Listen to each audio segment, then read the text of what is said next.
Israel चाहता है कि लेबनान में हिजबुल्ला का नाम लेने वाला कोई नहीं बचना चाहिए। लेबनान पर इजराइल के हमले से हड़कंप मचा हुआ है। यूरोपियन देश अपने अपने डिप्लोमेट्स को लेबनान से निकाल रहे हैं। जर्मनी ने अपने लोगों को निकालने के लिए मिलिट्री प्लेन भेज दिया है। ब्रिटेन ने चार्टर्ड फ्लाइट भेजी है। बुल्गारिया की सरकार ने भी प्लेन भेजकर अपने लोगों को निकालना शुरू कर दिया है। कनाडा भी अपने नागरिकों को लेबनान से निकाल रहा है। लेबनान में करीब 45,000 कैनेडियन रह रहे हैं। ये सारे संकेत हैं कि ये युद्ध बढ़ सकता है और इसलिए लोग पूछ रहे हैं कि थर्ड वर्ल्ड वॉर होगा क्या। यह हड़कंप इसलिए भी मचा है क्योंकि इजराइल पूरी प्लानिंग के साथ लेबनान में घुस गया है। आपको मैप के जरिए दिखाता हूं कि किस बॉर्डर से इजराइल की सेना लेबनान के अंदर घुसी है। इजराइल की सेना दक्षिणी लेबनान के बॉर्डर से अंदर घुसी है। जो आप तस्वीर देख रहे हैं ना, ये साउथ का जो हिस्सा है जिसमें आप नीचे से देख रहे हैं ऐसे तीर बने हुए, यहां से लेबनान में इजराइल की सेना घुसी है। दोनों देशों के बीच 120 किलोमीटर लंबा बॉर्डर है और जिसे ब्लू लाइन कहते हैं। इजराइल ने लेबनान में घुसने के ऐलान से पहले ही लेबनान बॉर्डर पर बसे लोगों को जगह खाली करने के लिए कह दिया था, क्योंकि उसे आम नागरिकों को नहीं मारना है। इजराइल ने हिजबुल्ला पर ऐसे वक्त में शिकंजा कसा है जब गाजा युद्ध को 1 साल होने वाला है। पिछले साल 7 अक्टूबर को हमास के आतंकियों ने इजराइल के अंदर घुसकर आतंकी हमला किया था। इस हमले की बरसी से पहले ही इजराइल अपने दुश्मनों को नया और बड़ा झटका देना चाहता है, जिससे यह मैसेज जाना चाहिए कि इजराइल से उलझोगे तो कितना भारी पड़ेगा। दूसरी बात यह है कि इजराइल की सेना ने दावा किया है कि हिजबुल्ला 7 अक्टूबर को इजराइल के बॉर्डर एरिया में बड़े हमले की तैयारी कर रहा था और इसके लिए वो लेबनान की सीमा के पास बसे गांव का इस्तेमाल करने वाला था। इजराइल का दावा है कि पिछले 1 साल से हिजबुल्ला के 3,000 आतंकी इजराइल में घुसने की साजिश रच रहे थे। हिजबुल्ला ने इस ऑपरेशन को गैलीली पर फतह का नाम दिया है। हिजबुल्ला के प्लान को नाकाम करने के लिए इजराइल की सेना पिछले 1 साल में हिजबुल्ला के 1,000 ठिकानों पर रेड कर चुकी है। कुछ लोग कह रहे हैं कि इजराइल को इस तरह से फैंटम नहीं बनना चाहिए। इजराइल को इतने बम गोले मिसाइल नहीं बरसाने चाहिए। इजराइल को लेबनान पर टैंक नहीं चढ़ाने चाहिए। लेकिन इजराइल का कहना है बॉस कि जब हिजबुल्ला 8-8 हजार रॉकेट इजराइल पर मार रहा था तब तो कोई सीज फायर की बात नहीं कर रहा था। अब जब इजराइल ने हिजबुल्ला के खतरे को खत्म करना शुरू किया तो इंटरनेशनल कम्युनिटी की नींद टूटी और इजराइल को सेल्फ डिफेंस करने से रोका जा रहा है। वो तो भाई इजराइल का डिफेंस सिस्टम ऐसा है कि तुम 8,000 रॉकेट मार रहे हो तो वो रोक दे रहा है। तब तो तुमने नहीं पूछा कि भाई ये 8,000 रॉकेट क्यों मार रहे हो, सीज फायर करे हिजबुल्ला। या जब हमास के आतंकी घुस गए इजराइल के अंदर और महिलाओं का रेप किया, उनका कत्लेआम किया, बच्चों तक को नहीं छोड़ा, तब तो किसी को नहीं मानवता समझ में आई। कम से कम इजराइल हिजबुल्ला के आतंकियों को ठोकने के पहले वहां रेडियो से अनाउंसमेंट तो कर रहा है कि आम पब्लिक चली जाए। उसको यह पता है कि ये अनाउंसमेंट करूंगा तो आतंकी भी भाग सकते हैं, लेकिन फिर भी आम लोगों की जान बचाने का प्रयास कर रहा है इजराइल, और लोग इजराइल को ही गाली दे रहे हैं। जिस तरह से हिजबुल्ला ने इजराइल की नाक में दम कर दिया था, उससे इजराइल ने ठान रखी है कि रोज रोज का नाटक एक बार में खत्म कर। इसलिए पहले नसरल्ला को ठोका, अब लेबनान पर चढ़ाई कर दी। इजराइल के लोग तो सीधे सीधे यही कह रहे हैं कि यह हिजबुल्ला को हमेशा के लिए खत्म करने का बड़ा मौका है।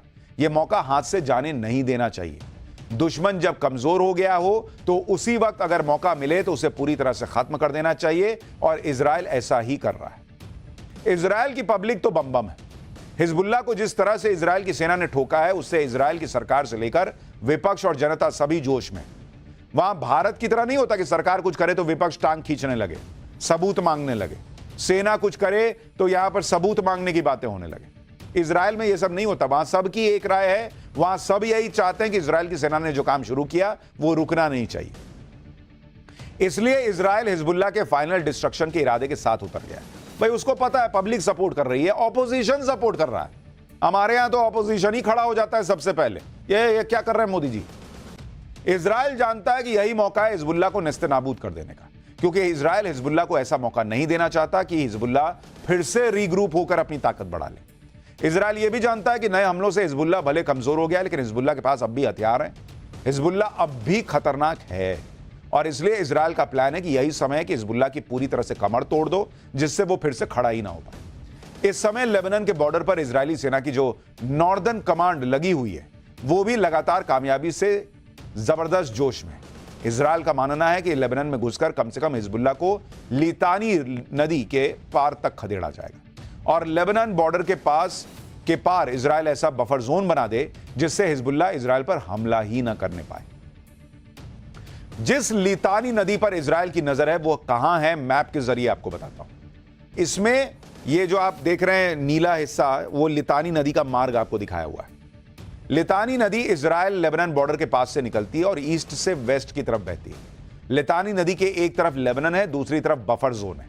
साल 2006 के समझौते के मुताबिक लितानी नदी हिजबुल्ला और इजराइल के बीच बफर जोन की तरह होगी। समझौते के मुताबिक इस बफर जोन में ना इजराइल की सेना होगी ना हिजबुल्ला की सेना होगी। इस इलाके में यूएन और लेबनान की सेना तैनात रहेगी ताकि शांति बनी रहे। लेकिन दिक्कत यह है कि इस समझौते का इजराइल ने तो पालन किया और साल 2006 में अपनी सेना वहां से हटा ली, लेकिन हिजबुल्ला इसी बफर जोन में टिक रहा है और इजराइल पर लगातार हमले करता रहा।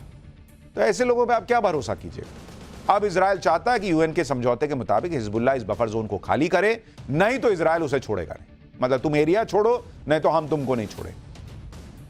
इजराइल ने जो सोचा है वो करके दिखा भी देगा, क्योंकि इजराइल के पास पूरी क्षमता है। इस समय इजराइल के हौसले भी बुलंद हैं, तो इजराइल के लिए इम्पॉसिबल कुछ भी नहीं। हालांकि इजराइल में कुछ लोग कह रहे हैं कि ऐसा नहीं लगना चाहिए कि खुले सांड की तरह किसी भी जगह पर बिना सोचे समझे घुस जाएं।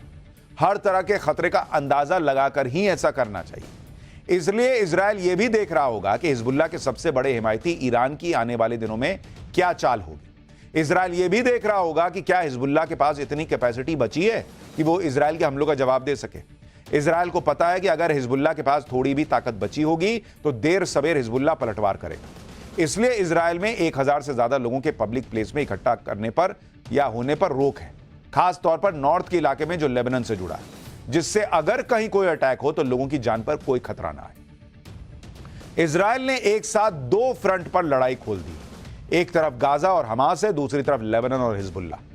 ऐसे में इजराइल के लिए दुश्मन की क्षमता का सटीक पता लगाकर नए हमलों की तैयारी करना जरूरी है और इजराइल यही कर रहा है। लेकिन जो लोग भी आतंकवाद के खिलाफ सोच रखते हैं, आतंकवाद को खत्म होते देखना चाहते हैं, वो सारे लोग इस वक्त इजराइल को सलाम ठोक रहे हैं कि बॉस जज्बा हो तो इजराइल जैसा। चारों तरफ से घिरा हुआ है, फिर भी ठोके जा रहा है, घुस के ठोके जा रहा है। हिजबुल्ला और हमास इजराइल के खिलाफ जंग में सिर्फ मोहरे हैं, असली खेल तो पर्दे के पीछे से ईरान खेल रहा है। इसलिए अब इजराइल के पीएम नेतन्याहू ने ईरान को चेतावनी दी है। नेतन्याहू ने कहा कि मिडिल ईस्ट में ऐसी कोई जगह नहीं है जो उसकी रेंज से बाहर है। उधर ईरान ने भी इजराइल को तेवर दिखाया। ईरान ने कहा कि इजराइल जो अपराध कर रहा है उसकी सजा उसे जरूर मिलेगी। ऐसा ही ज्ञान जो है वो नसरल्ला देता था, खत्म हो गया। ईरान ने कहा कि वो अपनी चुनी हुई जगह और वक्त पर जवाब देगा। ईरान ने कहा कि वो इजराइल से फुल स्केल वॉर नहीं चाहता, लेकिन उससे डरता भी नहीं।